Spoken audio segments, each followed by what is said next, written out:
Peter was awakened by a rhythmic sound that had been bothering him for a while. He opened his eyes, looked around, and saw something small hitting the window. Peter staggered to the window and opened it. Jenny. As expected, Jenny was standing below. The sight of her shocked Peter awake. It wasn't just that she had woken him up at this hour, but her appearance was alarming.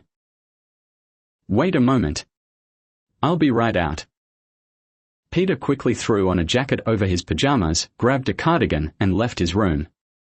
He walked on tiptoe down the stairs, careful not to wake his parents. Outside, he got a closer look at Jenny. Her hair was disheveled, her lips were split and bleeding, and her eyes were bruised. Seeing her like this after only a few days made Peter's heart ache. Did you fight? Yeah. He didn't ask with whom. It was an unspoken rule. Peter draped the cardigan over Jenny's shoulders. It was a bit small to cover her large frame, but Peter's warm gesture melted her frozen heart. Do you want to go to my room? No. Did you have dinner? Peter silently took her hand and led her to the bench in the backyard, telling her he'd be right back. A few minutes later, he returned with a peanut butter and jelly sandwich. Eat. Peter handed the sandwich to Jenny. I'm on a diet. Really? Then I'll eat it all. Peter pretended to take the sandwich back, and Jenny quickly grabbed it. No, it's fine. I'll eat it. I'll start the diet tomorrow. Good. Peter sat beside her. Jenny began eating the sandwich hungrily, like someone starving. Peter smiled and waited for her to finish before handing her an orange juice. After downing the entire bottle of orange juice, Jenny's complexion improved. Sorry for waking you. It's okay. I just needed to talk to someone. I felt like I'd die if I didn't. What did you want to talk about? Jenny smiled faintly. I don't remember. Her voice sounded so pitiful. Peter wanted to cheer her up, so he thought of a pleasant topic. Did you do the homework I gave you? Ha ha ha. I forgot. Then what will you do? Won't you write a letter to the prince? Can't you just ghostwrite it for me? Ghostwrite. If I write the letter, you can translate it into Korean. How about that? That's not a love letter. Who ghosts love letters? Come on, it's just translation. She laughed nonchalantly, wiping the jam from her mouth. Seeing her split lip, Peter felt a pang of sorrow. So he agreed to her unreasonable request. Really? Really? Wow, I'm so happy. Jenny laughed like a child. As long as Jenny was smiling, that was enough. Peter nodded. He didn't know then what it would mean. The Korean Association meetings on the weekends grew more crowded. As rumors about Philip spread, people who hadn't shown up in a while began attending again. Especially, the participation of women increased noticeably. Even women outside the usual age group attended. It got so crowded that if you were a little late, you'd have to stand through the class. Peter left home early today to secure a seat. He checked his watch. He had been delayed longer than expected because of an errand for his mother. He was anxious. To get a window seat, he needed to be inside the auditorium at least 30 minutes before class started. Philip always sat by the window. His seat was like a reserved spot that no one else dared to take. Peter liked sitting a few rows behind Philip, enjoying the view of his back. He thought it would be harmless to admire him from behind without telling Jenny. I'm late. But he couldn't run. He hurriedly walked around the corner and collided with someone coming from the opposite direction, falling to the ground. The books he was carrying scattered across the floor. Peter muttered an apology and quickly started picking up the books. The person he collided with also bent down to help. Thank you. Peter couldn't close his mouth. It was Philip, or rather, Lee Woo-yun. Dressed in a white t-shirt and dark jeans, he asked Peter, Are you hurt? His voice was gentle. Peter never imagined that voice would be directed at him, so he stood there, staring for a while. "You're not hurt, right?" Philip asked again to confirm, and Peter managed to nod. "Is this book interesting?" Philip asked, looking at the title of the book in his hand. It was Mujin Gyeom by Kim Sung-ok, a gift from Peter's uncle. Peter hadn't read more than a dozen pages, so he couldn't answer. "If you find it interesting, lend it to me later." Philip handed the book back to Peter. Meanwhile, the girls who had found Philip surrounded him. Peter watched Philip's retreating figure, clutching the book he had received. Peter didn't enter the class but sat on a bench and read the book. The novel was captivating. He spent a long time gazing at the sky, mulling over the sentences. When the class ended, Philip emerged, surrounded by an even thicker wall of girls. Peter watched Philip's retreating figure from the bench. The chance for Philip to speak to him first never came again. Eventually, he put the book back in his bag. "Did Woo-yeon get hurt?" "Yes." "I'm sorry." "It's not your fault." "It's my fault. I pushed Mr. Lee Woo-yeon, causing him to fall and get hurt." Reporting this left Peter with mixed feelings. There was silence on the other end of the phone. In-seop braced himself for a scolding, gripping the phone tightly. "Are you okay?" "What?" "Are you okay? You pushed Woo-yeon and nothing happened to you." In-seop couldn't understand what Representative Kim was saying and kept asking, "What? Did Woo-yeon say anything?" "No, never mind. Come down immediately. Don't be alone with Woo-yeon." In-seop checked his phone screen to confirm he was talking to Representative Kim Hak-soon. "I don't understand. Woo-yeon is the one who got hurt, not me, sir." "Exactly. Woo-yeon cares so much about his body. He exercises even when he's tired, eats healthy food, avoids alcohol and cigarettes except for stress relief, and besides..." Kim's voice faded away. In-seop shouted into the phone, "Hello. Hello." He could hear Chief CHA scolding Kim in the background before CHA took over the call. "Yes, Lee Woo-yeon treats his body like a diamond, so he might be particularly on edge today. You get what I mean, right?" "Yes, I understand." In-seop tilted his head slightly at the mention of Woo-yeon being particularly on edge. Although Woo-yeon had hurt his hand, he didn't seem particularly upset. Even considering his excellent emotional control as an actor, he didn't show any signs of being in a bad mood. In-seop, who had gathered enough information about Woo-yeon to be called a stalker, confidently concluded that Woo-yeon wasn't in a bad mood. In fact, he seemed slightly excited. In-seop thought his excitement was due to the horseback riding shoot scheduled for the afternoon. "And after the shoot, take him home and head straight home yourself. If he asks you to grab a drink or something, just say you're too tired. We have filming tomorrow as well, so of course, we can't drink." "Right, but I mean, if he tries to get you to it. Anyway, just be careful and contact me immediately if anything happens." "Yes, I will." Chief CHA reiterated the caution a few more times before ending the call. As In-seop put his phone back in his pocket, he felt uneasy. "In-seop." From afar, Eun-young was waving at him and walking towards him.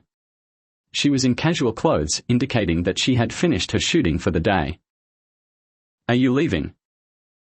"Yes, I'm done for the day." "When are you leaving?" "I still have a long way to go. I probably won't be able to leave until after midnight." "That sounds tiring. Try to rest in the car while you wait." "No, Mr. Lee Woo-yeon hurt his hand, so I need to stay and help him." "Mr. Lee Woo-yeon got hurt." "Where?" "His hand because of me. I pushed him and he fell." Even as he spoke, his face turned red with embarrassment. It was humiliating to admit that as a manager, he had caused his actor to get hurt. "Mr. Lee Woo-yeon fell. I can't even imagine it. Woo-yeon is famous for his athletic skills. People say he's good at everything physical. Did he really fall just because you pushed him?" With that body. I'm strong too, Inseop mumbled. Ha ha ha, of course you are.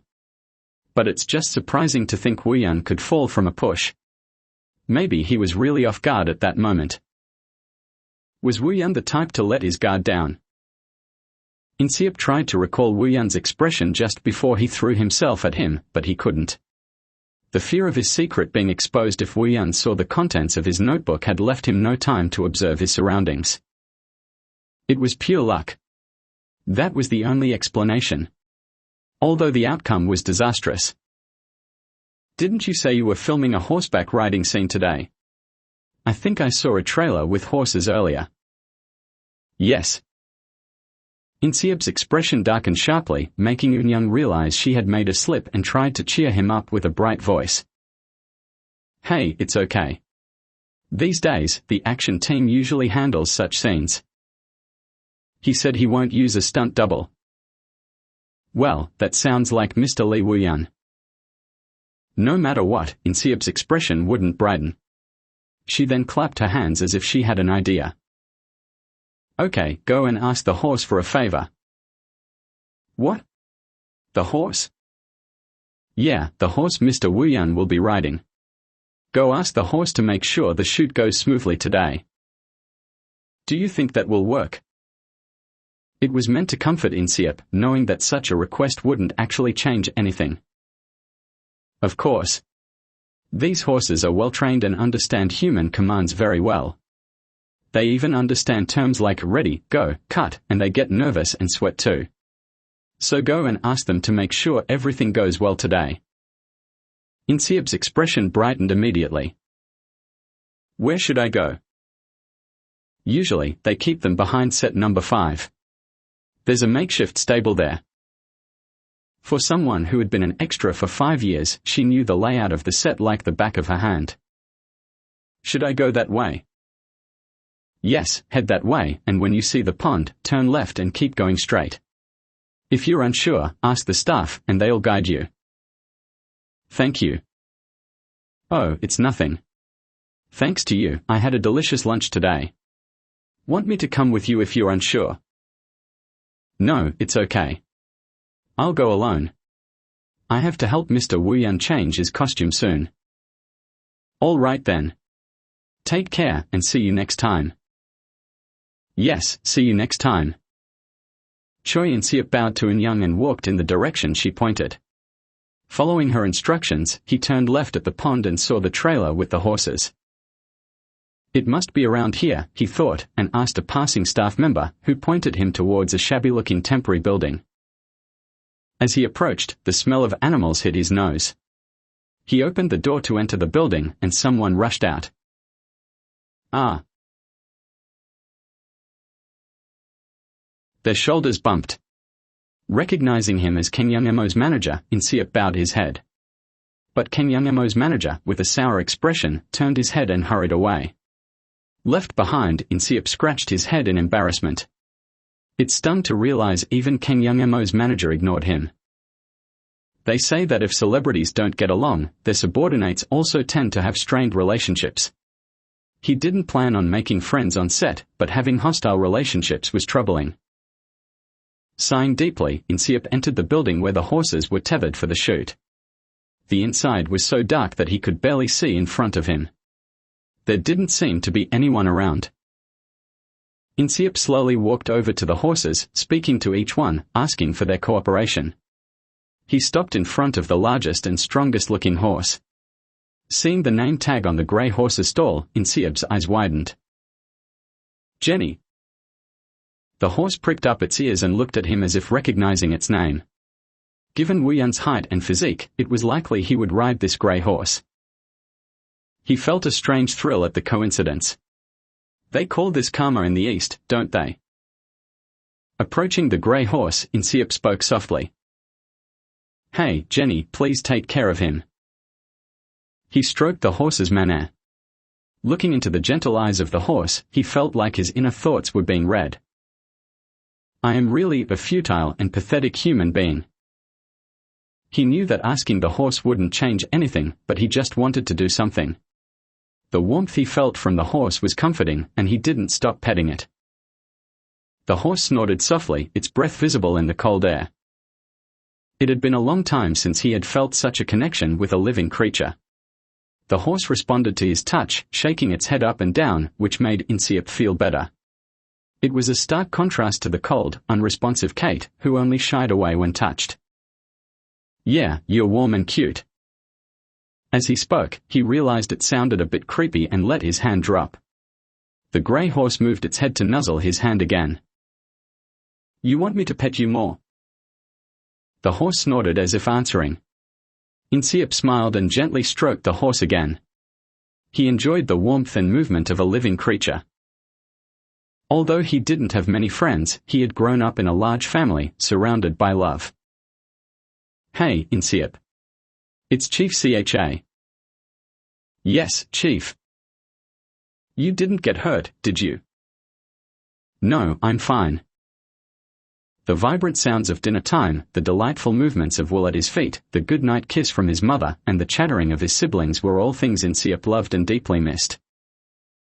"Should I consider raising a horse?" Choi Inseep imagined a horse standing in the corner of the rooftop and laughed to himself. Anything that could alleviate his current despair and loneliness would be welcome. A horse? Ha, that's a funny thought. Ha ha. Inseep laughed to himself. The grey horse seemed to understand his lame joke and snorted, drooling slightly. "Jenny, you know, I'm not really a good person. In fact, I'm a very bad person." He started to mumble his grievances. "But I like being kind to people and want to be friends with nice people. And with Lee Woo-yeon too." His words trailed off. Inseep looked around. Confirming that no one else was around, he continued. "I actually want to be recognized by him as a good manager, or at least as a decent one. When he remembers me after I'm gone, I hope he thinks, oh, that guy wasn't too bad. It sounds ridiculous, I know. What does it matter how he remembers me? He probably won't remember me at all, just like he didn't remember Peter from the US. Saying Peter's name made his chest ache. Memories from that time mixed with his current self, making him feel like he had swallowed a strange-tasting potion. I wish Woo-yeon would treat me more harshly. Even though Woo-yeon had hurt his hand badly enough to need stitches, he hadn't even frowned at Inseep. During the shoot, he constantly asked if Inseep was okay, worrying about him since he had collapsed with a nosebleed the day before and even smiling kindly at him. Inseep had to admit he was starting to look at Woo-yeon with the same eyes he had once looked at Peter. You know, Woo-yeon might not be a bad person after all. If only. He stopped himself, covering his mouth with his hand. He wanted to trap those words he had just murmured in the dark inside himself. How many times had he beaten his chest and cried while reading Jenny's letters? How much had he regretted not believing in Jenny's words? How many days had he spent crying in front of her grave, unable to visit it out of unbearable guilt and sorrow? And now, he was hoping Woo-yeon was a good person. Ha ha. I'm losing my mind. Inseep pressed his palm to his forehead and closed his eyes. After all the trouble he went through to come to Korea, only to find out that Jenny had lied to him again. Hopeless. Trash. Idiot. Crazy bastard.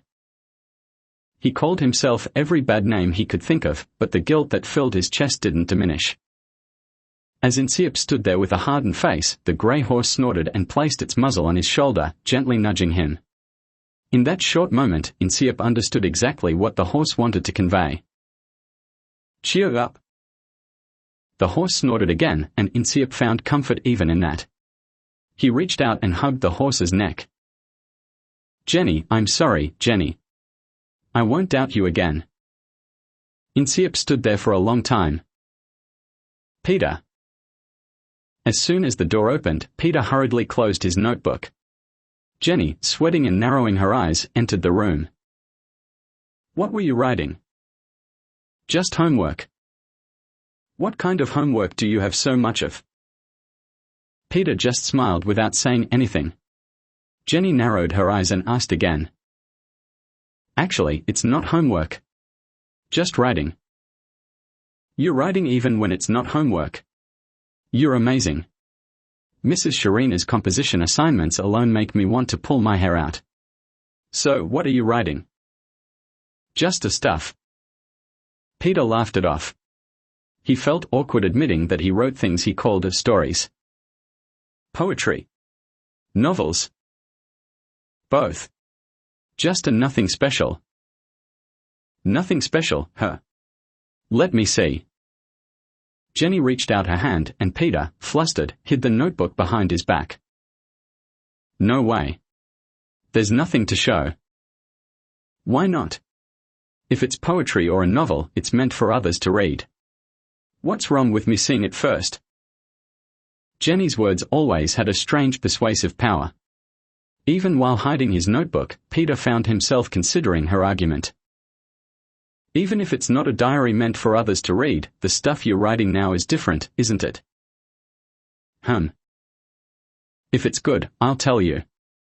If it's bad, I'll just quietly put the notebook in your mailbox. Jenny was right. If it was a novel or a poem, it was meant to be shown to others. Scribbling alone in a notebook wouldn't lead to any improvement. You'll just put it in the mailbox if it's bad. Of course. Peter reluctantly handed her the notebook. After tucking the notebook away, Jenny's eyes sparkled as she spoke. I have something to show you too. What is it? I wrote a letter. A love letter to the prince. She pulled out a crumpled piece of paper from her pocket and handed it to Peter, who let out a small exclamation. Why? Is it too romantic? I need to decode what it says. Jenny laughed loudly and sat on the bed. Peter squinted his eyes, trying hard to read the letters on the paper. Are you really planning to send this? Why? It's too direct. Saying you felt destiny upon meeting him. But it's true. I really felt destiny. I'm sure we were lovers in a past life. How can you write that in the first letter? Peter's expression became more and more distressed as he read the letter. Why end it with discussing how many children you want? Isn't it good to discuss such things in advance? No. This is really not it. Peter shook his head. A love letter shouldn't be written like this. Jenny pouted. You talk like you've written a lot of them. Peter pointed to the bookshelves filled with books, including some romance novels. All right, then. What should I write? Don't declare your love right away.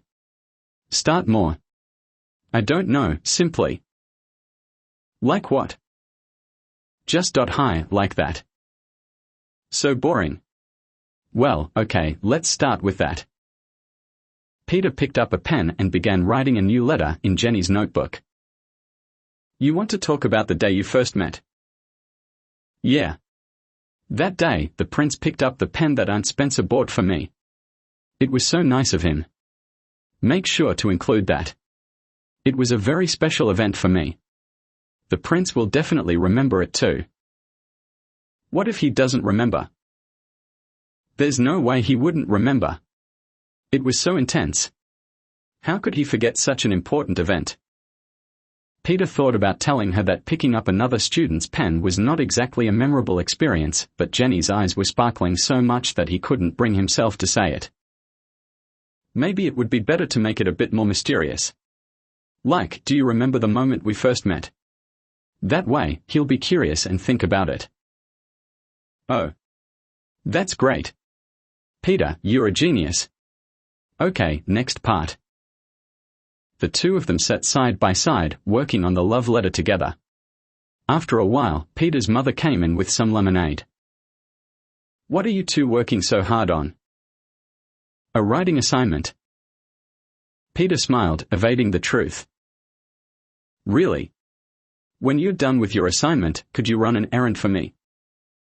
Sure. What is it? Could you go to the market and buy some oranges? About 10 should do. I need to make marmalade, but we are out of oranges. Wow. Really? I'll go right away. Peter, who loved his mother's orange marmalade, asked excitedly. "We have a guest here." "Oh, it's fine. I can come back later. We are almost done anyway." Jenny stood up. Peter looked at her apologetically. "No, you can stay a bit longer." "It's okay. It's about time I head home anyway. I still have math homework, a real homework." She mumbled the last part, looking downcast. Peter patted her shoulder, encouraging her. They discussed the love letter they were co-authoring as they walked down the stairs. "How long will it take to translate that into Korean?" "Well, choosing the right words. It won't take long. I'll have it done quickly." "Will it be done by tonight?" "Yeah. You'll buy me something tasty if I finish it, right?" "Of course." Peter took the money for the oranges from his mother, and the two said their goodbyes at the front door. "Do you want me to go with you?" "No, I can go by myself." "All right, see you later." "Yeah, bye." They didn't need to set a specific time to meet, they knew they'd see each other soon. Peter pocketed the money and started walking towards the nearby market. The sweltering heat made him sweat after just a few steps. He was glad he had come alone. Bringing Jenny along in this weather would have been torture for her. After walking about 2 blocks, Peter reconsidered. As much as he loved marmalade, coming out at this hour was too much for him. But the market was just a little farther. He motivated himself with the thought of enjoying the cool air-conditioned environment at the market. Peter didn't like exercising. He had a congenital heart condition that prevented him from doing strenuous activities, so he never had the chance to develop his athletic abilities. His introverted personality also contributed, as he didn't want to make a fool of himself in front of others. But he and his family knew that regular exercise was essential for him. So his mother often disguised exercise as errands. Usually, he would cheerfully fall for it, but today he couldn't help but resent himself for it.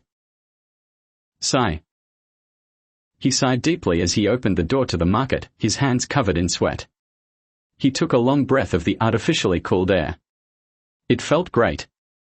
He carefully selected 10 oranges, thinking seriously about spending time in the market until sunset. After putting the oranges in a brown paper bag, he lingered near the door. Unable to endure the store clerk's piercing gaze, he finally stepped outside. "So what if it's hot? If I manage to come this far, I can make it back." Peter hugged the brown paper bag and walked energetically. But he didn't make it a block before sitting down, cursing his recklessness. He found a shady spot to sit and waited for the sun to lower. "People would think I'm a vampire." He looked at his white, thin arm with visible blue veins. He felt weak compared to other boys his age. "I want to be healthy. I want to run around the field, travel, and run errands without any trouble." Peter placed the brown paper bag beside him and watched the boys playing basketball across the street. Seeing them sweating and moving under the scorching sun made him feel even more pathetic. They run around like wild animals in the open field. How can they move like that, panting all the time? Sitting on the bench, Peter watched the boys playing basketball. Suddenly, he noticed a familiar face among them. "Oh." Peter stood up. He didn't even notice an orange falling from his bag. It was Philip. As soon as he recognized him, the other boys seemed to fade into the background. It wasn't just because Philip was a head taller than the others, he had a presence that stood out. Rumors about Philip being a star athlete circulated when he joined the school, and he proved them true as he moved effortlessly among the other boys. He would excel in basketball even if he didn't go for football. Peter, as if in a trance, crossed the street. He wanted to see him up close. Standing by the fence separating the sidewalk from the basketball court, Peter watched the boy playing basketball. He was so engrossed that he didn't even notice a basketball hitting the fence in front of him with a loud thud. "Ah!" Peter screamed and fell, startled by the sudden noise. The basketball rolled back onto the court. "Who's that? Do you know him?" The boys playing basketball turned their attention to the small Asian boy who had been watching them. They looked at Philip. Feeling their gaze, Peter cringed. What would he say if Philip spoke to him? How could he explain why he was standing there watching? His mind went blank with fear. If rumors spread that he was a creepy stalker, he would never be able to return to the Korean Association. Do you know him? Someone asked again as Philip wiped his face with a towel and shrugged. That simple gesture told Peter he didn't belong in Philip's world. How stupid he had been, thinking Philip might recognize him. Are you okay? Philip asked, bouncing the basketball lightly. Peter mumbled an awkward yes and began picking up the oranges that had fallen. As he picked up the oranges, tears welled up. He bit his lip to hold them back, knowing he would never forgive himself if he cried here. After picking up all the oranges, Peter realized there were only 9. He looked around. There was one orange across the street. Peter stood at the edge of the sidewalk, ready to cross. He just wanted to pick it up and get out of there. As he stepped off the sidewalk, someone grabbed his arm from behind. Honk! The blaring horn of a car barely missed him. He broke into a cold sweat. If he had been a second slower, he might not be here now. Are you okay? A kind voice spoke from behind. Did the ball startle you? Sorry about that. Without waiting for an answer, Philip crossed the street, picked up the fallen orange and returned. He smiled and placed the orange back into the bag. That was it.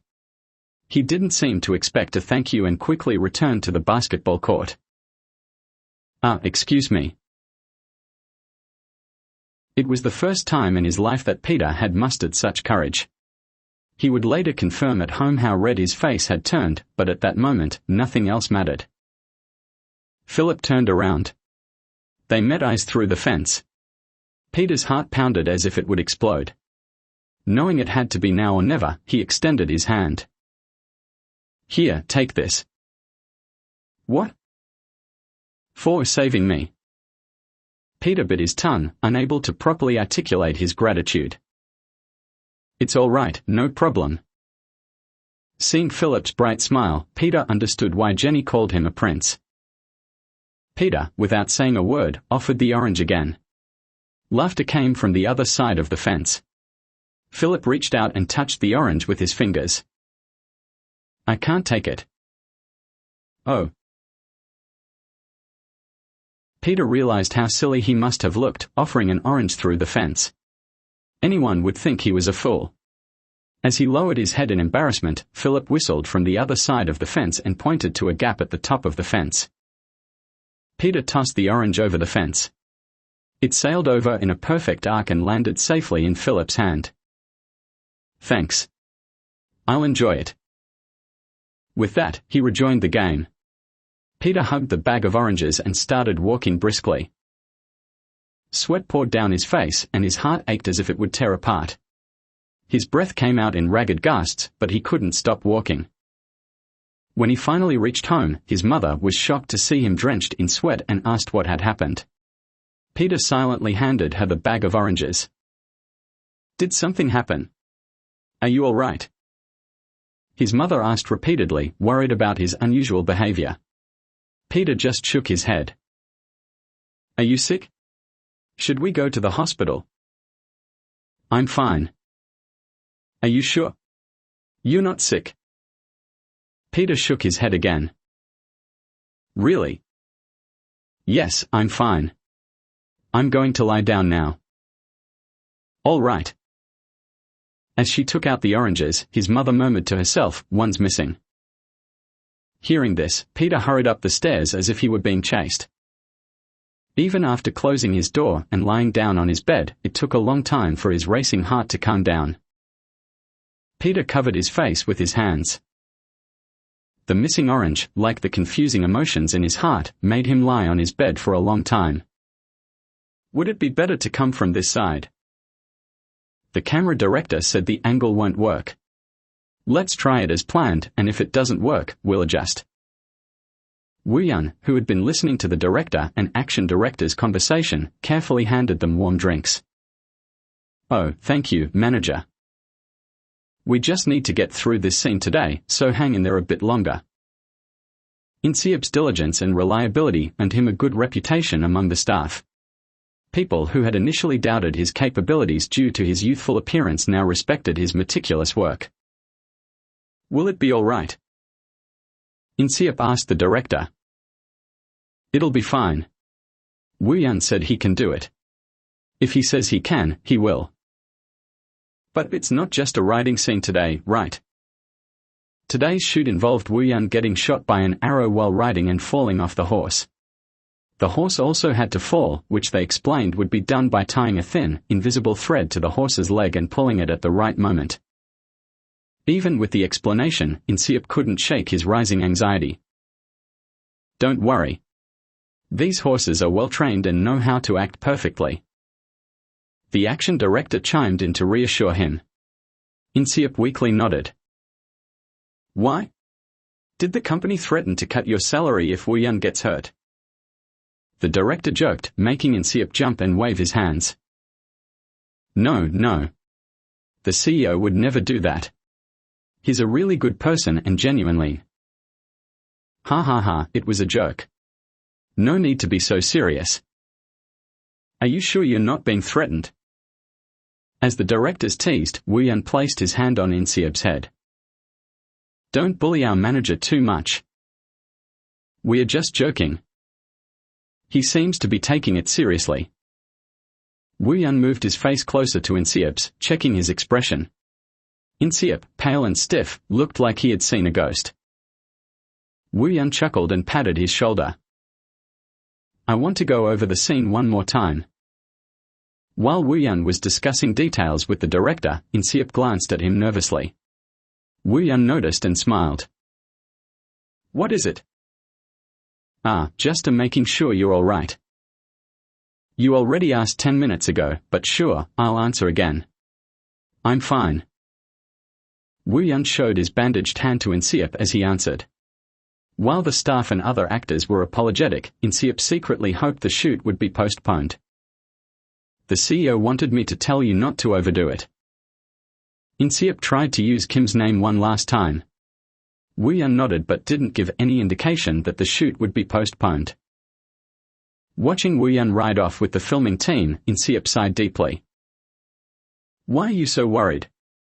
You're young." The director, checking the camera angles, remarked. "I'm just concerned." Inseop smiled weakly. "People might think you're a wife worried about her husband going to war." Inseop didn't fully understand the words but felt he should deny it and shook his head. "That's not it." "You sure look like it." Ha. "Anyway, don't worry too much. Wu Yun is extremely careful and rarely gets hurt." The director's reassurance eased Inseop's anxiety a bit. The director left to check the camera positions. Sitting on a log, Inseop blew warm air into his cold fingers, praying for Wu Yun's safety. Hurry. "What happened?" "I'm not sure. Just hurry up." Mr. Kim, who was drinking, called Mr. CHA and shouted that they had to go to the hospital quickly. Mr. CHA, who had just woken up and rushed out, still couldn't grasp what was going on. "So, Wu Yun got injured again?" Mr. CHA asked, recalling the call he received from Inseop earlier that day about Wu Yun's hand injury. No. Wu Yun did get hurt, but that's just a bruise. This time, it's Inseop who's injured." "What is going on?" "They are getting injured one after another." "How?" "I have no idea. This is seriously nerve-wracking. It's already happened several times." Mr. Kim clicked his tongue anxiously. Even without this, he was already stressed about the listing review, and now these frequent emergencies involving Wu Yun were driving him crazy. "Is Inseop okay?" "I don't know." Wu Yun was furious and hung up before I could ask. Wu Yun was angry. Mr. CHA, who was driving, asked in surprise. Wu Yun had a bad temper, but he had never seen him get angry at Mr. Kim. He had often seen Wu Yun smile and subtly insult people, but never outright anger. Exactly. He was so livid I couldn't even ask for details. What did he say? He told me to get to the hospital quickly and that he was going to kill that bastard Young Mo. Should we consider pulling Wu Yun from the drama? It might be better to take a bit of criticism now and plan for the future rather than risking another incident. Mr. Cha carefully suggested. Mr. Kim, sitting in the back seat, pursed his lips and shook his head. No, we can't do that. It would be disastrous, especially during the listing review. Absolutely not. Damn it, we barely managed to cover up the last incident. And now, this. The reporters are already circling Wu Yun like vultures, looking for anything. Kim Hashin. Yeah. We've got a real problem. She's one of the most persistent reporters and she's got her sights set on Wu Yun. Ever since Wu Yun refused all interviews with Kim Hashin after that incident, it seemed to have fueled her determination. I know this might sound strange, but don't you think Inseop and Wu Yun just don't match well? Didn't you say a while back that you'd sign a lifetime contract with him? This is the third time Wu Yun has gotten hurt since Inseop started working with him. He's good at his job and is a good kid, but it feels like accidents keep happening around Wu Yun since he came along. I feel really bad saying this about Inseop. If you feel bad, you should treat Inseop better. Do you know how diligent he is? He comes in early every morning to prepare Wu Yun's breakfast, makes coffee, and checks the schedule every week. From Mr. Cha's perspective, having worked in the field, Inseop was the best manager he had ever seen. Of course I know that. It's just that accidents keep happening around Wu Yun since he started. Maybe we should get a shaman or something. Aren't you the one who goes to church every week? What kind of nonsense is this? I'm just saying it out of frustration. Ah, damn it. Mr. Kim muttered as Mr. Cha stepped on the gas. Hearing someone call him, Wu Yun looked up. It was one of the nurses who had been glancing at him from earlier. If it's okay, could I get your autograph? I'm a huge fan. Wu Yun, who had been leaning against the bed, frowned slightly. Normally, he would have signed a few autographs with a smile, but he wasn't in the mood now. Sorry, maybe later. Even his response wasn't as gentle as usual. How about a quick photo then? Is she out of her mind?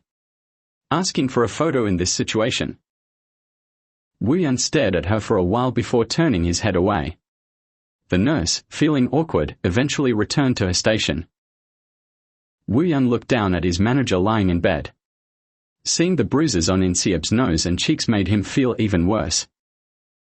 When he heard about Inseop diving into the icy water to save him at the lake, he felt strange. He couldn't understand risking one's life for someone else. Especially when he believed that Inseop disliked him.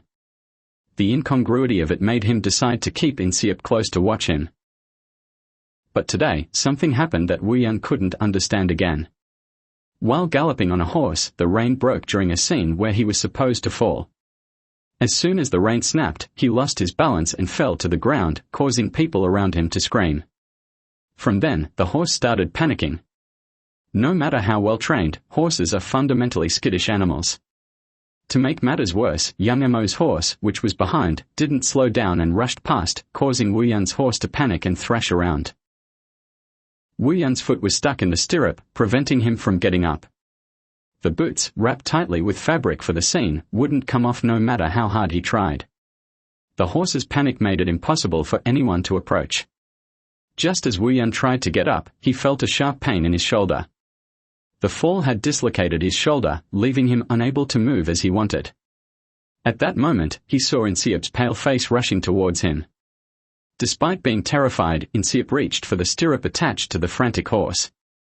Wu Yun thought. Was he trembling like this when he saved me before? Looking so scared. Pathetic and pitiful, and he still saved me. Go. Wu Yun might have shouted that. But Inseop, with trembling hands, grabbed the stirrup and managed to free Wu Yun's foot.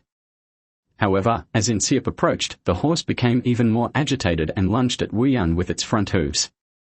Wu Yun closed his eyes and lowered his head, expecting the impact.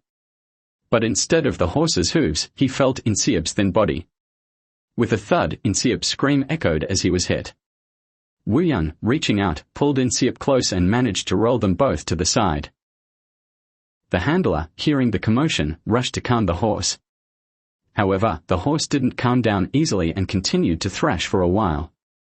Several staff members had to come and drag the horse away. Wu Yun checked on Inseop, who was lying beneath him. "Are you okay? Are you hurt anywhere?"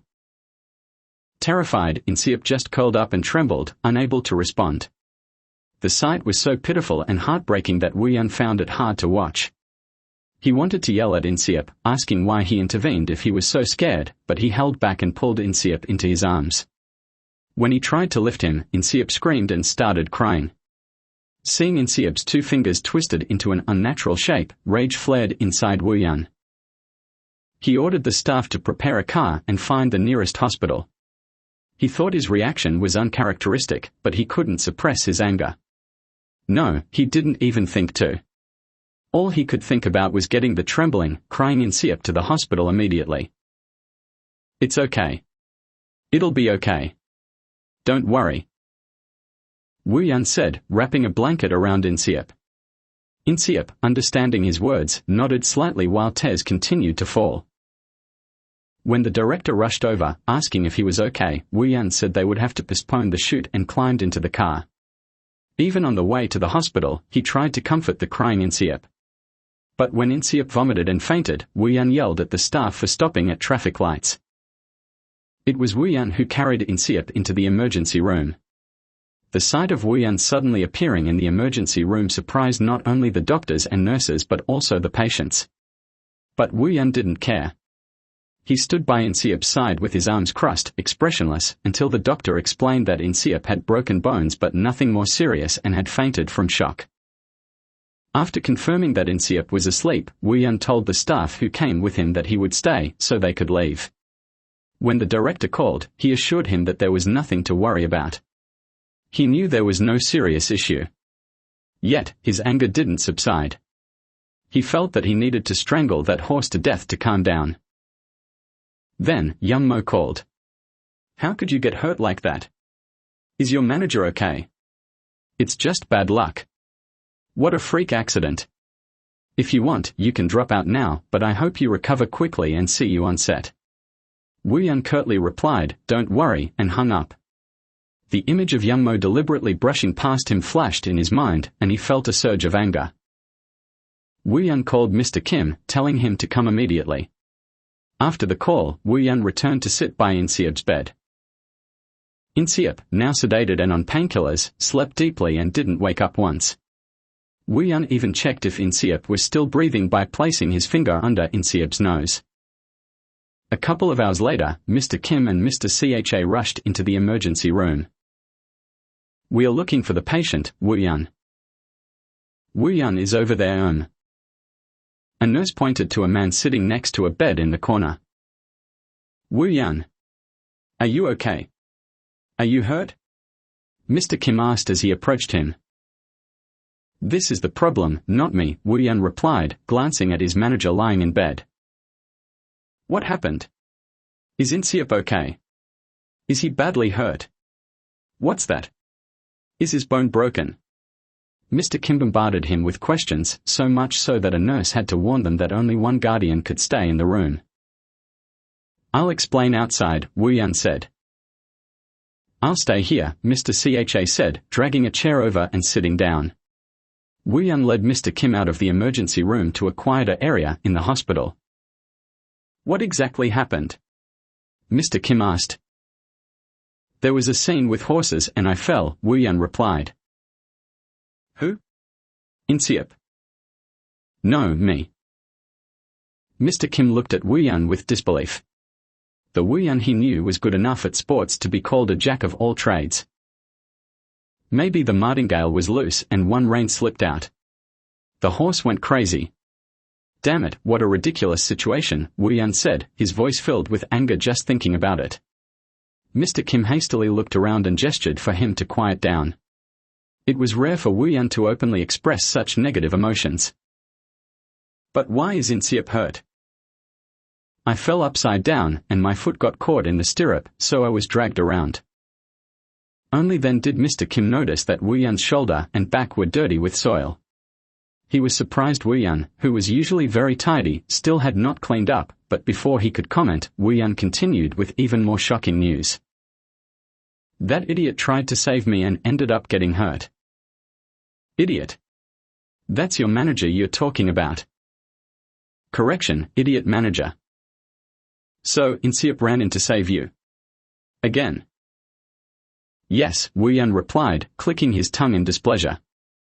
Mr. Kim frowned, noting how unusual it was for Wu Yan to lose his temper like this. You've been good at hiding it so far, but your nasty personality shows itself quickly. Lately, I see it even more.